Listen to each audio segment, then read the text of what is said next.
भारत जो है वो आज हमसे बात नहीं कर रहा, हमने अपने आप को सिक्योरिटी स्टेट बना के रखा। क्योंकि न्यूक्लियर वेपन्स का होना तो बहुत ज़रूरी है, चलो अपने दिफ़ा के लिए हमारा दिफ़ा मज़बूत हुआ और जंग के जो साए में हमेशा-हमेशा हमारे जो ऊपर से जो छट गए।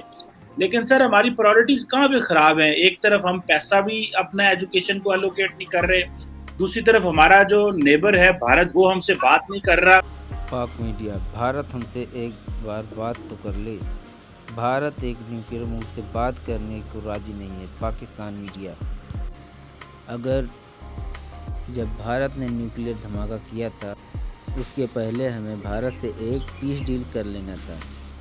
पाकिस्तान के जानकार वही कहते हैं जो भारत पहले पाकिस्तान से कहता था, लेकिन पाकिस्तान ऐसी डील कर लेता तो आज बर्बाद नहीं होता। आइए देखते हैं वीडियो। धन्यवाद। ये सर हमारी प्रायोरिटीज किधर जा रही हैं? भारत जो है वो आज हमसे बात नहीं कर रहा, हमने अपने आप को सिक्योरिटी स्टेट बना के रखा। क्योंकि न्यूक्लियर वेपन्स का होना तो बहुत ज़रूरी है, चलो अपने दिफ़ा के लिए हमारा दिफ़ा मज़बूत हुआ और जंग के जो साए में हमेशा-हमेशा हमारे जो ऊपर से जो छट गए। लेकिन सर हमारी प्रायोरिटीज़ कहाँ पे ख़राब हैं? एक तरफ हम पैसा भी अपना एजुकेशन को एलोकेट नहीं कर रहे, दूसरी तरफ हमारा जो नेबर है भारत वो हमसे बात नहीं कर रहा और हम सारा कुछ डिफेंस पे लगा रहे हैं, इकोनॉमी पे वो भी मजबूत नहीं है और सबसे बढ़ के पैसा नहीं है कि एजुकेशन पे लगा सके। तो पाकिस्तान सिक्योरिटी स्टेट रहा भारत की वजह से 70-75 साल।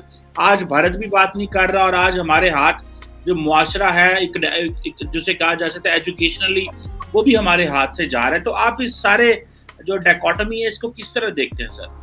क्योंकि जब आपके पास जो है वो इतने हथियार आ गए कि नंबर्स में आप इंडिया को भी या क्रॉस करते हैं या उसके मुकाबले में आ गए, जो आपके पास न्यूक्लियर वार हेड्स हैं या मीजल्स हैं जो भी है, तो फिर उसके बाद आपको क्या ज़रूरत पड़ी है कि आप टैंकों पे और जो कन्वेंशनल तैयारों पे या मीजल्स पे आप अपने पैसे खर्च करें। जिसका मतलब ये है कि ये जस्ट एक मिथ है। ये जिसको हम कहते हैं ना कि इस तरीके से ये अमन कायम होता है, ये असल में इसको बैलेंस ऑफ टेरर कहते हैं कि दो मुल्क वो पड़ोसी हों या राइवल्स हों किसी भी तरीके से, तो वो हथियार रख के तो एक दूसरे को एक खौफ का तवाज़न जो है वो कायम कर लेते हैं कि अगर आपने हमला किया तो हम ये कर देंगे या हमने किया तो आप ये कर देंगे। तो वो एक्चुअली अमन नहीं होता। अमन आप उसको कहते हैं जो बगैर हथियारों के बहुत सारे मुल्कों ने अचीव किया, जिसकी एक बड़ी मिसाल आप स्विट्ज़रलैंड देख लें। स्विट्ज़रलैंड के इर्द गिर्द जो है वो सारे हथियार बंद किस्म के मुल्क हैं, सिवाय जर्मनी के। आप देख लें फ्रांस है, इटली है, इस तरह के उनके तारीखी तजर्बात भी ऐसे थे कि इन सब मुल्कों ने उन पे हमले किए, उनके आपस में कॉन्फ्लिक्ट चलते रहे। इसके अलावा ये जो स्वीडन, नॉर्वे, ये बहुत सारे इस तरह के मुल्क हैं जिनके पास कोई हथियार, कोई फ़ौजें इतनी नहीं हैं कि वो अपना डिफेंस सक्सेसफुली कर सकें किसी भी बड़े मुल्क के ख़िलाफ़, लेकिन उन्होंने पॉलिसीज़ ऐसी बनाई हैं कि जिसके नतीजे में अमन उनके लिए समझ लें कि एक जो है वो एक गारंटी हो गई बहुत सारे तरीक़ों से। तो इस तरीके से मैं समझता हूँ कि चलें एक ज़िमनन बात है, लेकिन आप न्यूक्लियर हथियारों के बगैर अगर उस वक्त जब इंडिया ने धमाका किया था उससे बहुत पहले इंडिया के साथ एक पीस डील कर लेते, और पीस डील जो है ना हमारे यहाँ ये समझा जाता है कि वहाँ पे इतना बड़ा जंगी जुनून कुछ लोगों ने क्रिएट कर दिया कि इवन पीस डील को भी गद्दारी और इसको कोई जो है वो मुल्क दुश्मनी के मुतरादिफ समझा जाता है। यानी आप अमन की बात भी कर रहे हो तो वो समझते हैं कि ये गद्दार है, जंग की बात क्यों नहीं करता। तो इस सिचुएशन में जाके ना तो ये इन दो मुल्कों के दरमियान ये जो सिचुएशन डेवलप की अगर ना होती, पाकिस्तान रीजनल बेसिस पे या इंटरनेशनल गारंटीज़ के साथ इंडिया के साथ एक पीस पैक्ट जो है वो कंक्लूड कर लेता, जो बहुत पहले से हिस्टोरिकली देखें पंडित जवाहरलाल नेहरू के ज़माने से इसकी प्रपोजल्स आती रही, और ख़ुद इधर से भी पाकिस्तान की तरफ से जो है वो अयूब खान वगैरह, जैसा कि मैंने कहा कि उन्होंने तो पीस डील से भी आगे बढ़ के जो जॉइंट डिफेंस तक की प्रपोजल जो है वो रख दी थी।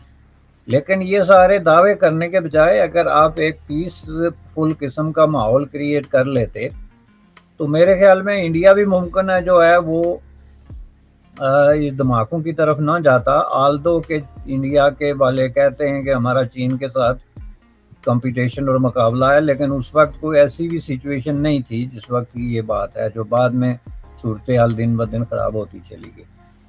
तो इस तनाज़र में मैं इसको देखता हूँ कि आप ये मत समझें कि हमारे पास न्यूक्लियर वेपन्स हैं या हमारी कन्वेंशनल जो वार इंडस्ट्री है वो बहुत डेवलप हो गई है, इसलिए हम जो है वो ज़बरदस्ती अमन अचीव कर लेंगे। तो ये बहुत बड़ी भूल है। आप यूक्रेन की मिसाल देख लें, आल्दो के रशिया के पास न्यूक्लियर हथियार हैं, लेकिन रशिया को इस वक्त जिस तरीके से इंटरनेशनली घेर दिया गया है, आप ये देखें कि वो हथियार उसके लिए फजूल हैं, चूँकि वो उनको यूज़ नहीं कर सकता। और बाज़ लोग कहते हैं कि मुमकिन है वो हथियार ना होते तो जो वेस्टर्न ब्लॉक है वो हमला कर देता, ये पॉसिबिलिटी है। लेकिन इससे पहले आप ये देखें ना कि यूक्रेन की कॉन्फ्लिक्ट ही क्यों शुरू हुआ।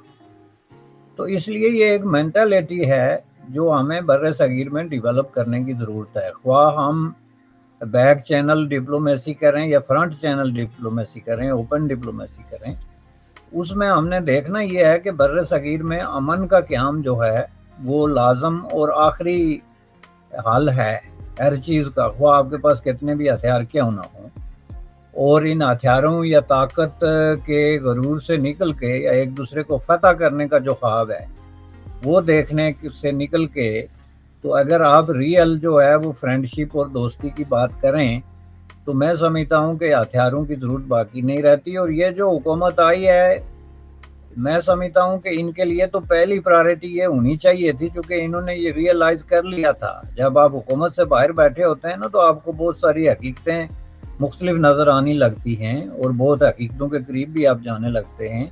कि इनको नज़र आ गया था कि ये वार मॉन्गरिंग जो है, जो हर हुक्मरान आते ही शुरू कर देता है।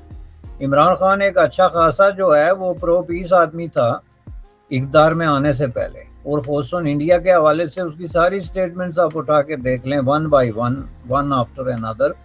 वो ये कहता था कि इंडिया को मैं बहुत समझता हूँ और इंडिया मुझे बड़ा समझता है और मैं क्रिकेट खेलता हूँ, वो जो उनकी कहानी है। तो जो ही मैं आया तो आप देखेंगे उसने इंडिया में कहा था खिताब करते हुए कि it would be very very different Pakistan, you will see. हमारे दौर में ये नहीं होगा और हमारे दौर में प्रॉक्सी नहीं होगी और हमारे दौर में अमन के ख़िलाफ़ बातें नहीं होंगी। लेकिन मेरे ख्याल में सबसे ज़्यादा अमन के ख़िलाफ़ उन्होंने बात की, जिसको उन्होंने थोड़ा सा मुनाफिकाना टच दिया। मुनाफिकाना टच में इसको इसलिए कहूँगा कि उन्होंने जुर्रत से हिंदुस्तान की बात करने के बजाय वो आरएसएस का चक्कर बीच में डाल दिया। यानी जिसका कहने का मतलब ये था कि मैं नहीं जी इंडिया के ख़िलाफ़ तो नहीं हूँ, मैं असल में आरएसएस के ख़िलाफ़ हूँ। जो बात वो कर रहे थे उसका मतलब फिर वो एक ही चीज़ हो जाती है ना।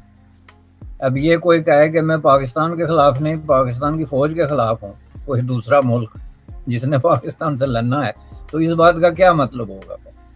तो ये जनाब जो है इमरान खान साहब का ये जो टच था, ये साबित करता है कि आप अच्छे खासा माइंड लेके, बहुत ही क्लीयर किस्म का माइंड लेके जब इक़्तिदार में आते हैं, तो आखिर वो कौन सी कुव्वत है जो आपका दिमाग बिल्कुल 90 डिग्री के ज़ाविये पे मोड़ देती है। क्या इनविजिबल फोर्सेस जो हैं वो आपको एक रेड लकीर खींच के दे देती हैं कि जनाब आप तो आगे, मोस्ट वेलकम, लेकिन ये सुर्ख लाइन है जिसको आपने क्रॉस नहीं करना, और यही बोली जो है वो बोलते रहना है। तो अगर ये जो मौजूदा हुकूमत है वो इस तरह का कोई स्टैंड ओपन ले लेती है, ये देखें बैक चैनल डिप्लोमेसी के, तो आपको पता है इमरान खान के दौर में भी बातें चलती रही, बल्कि एक आध दफ़ा एडमिट भी किया गया। कोई जो है वो मशीर लेवल पे इधर उधर बातें उनकी आपस में हुई जो उन्होंने छुपा ली, चूँकि पब्लिक के अंदर वो एंटी इंडिया एक सेंटीमेंट जो है उसको भी एक्सप्लॉइट करते हैं, जिस तरह एंटी अमेरिकन सेंटीमेंट को वो एक्सप्लॉइट करते हैं, इस तरह इंडोफोबिया भी उनका एक बहुत बड़ा हथियार है जिसको वो यूज़ करते हैं। इसलिए उनमें इतनी ज़रूरत नहीं थी कि वो एक्सेप्ट करें। पाकिस्तानी जानकर इसलिए इतना परेशान है कि पाकिस्तान के ताबूत में आखिर कील ठोकने के बाकी है। वीडियो देखने के लिए धन्यवाद। जय हिंद, जय भारत, वंदे मातरम।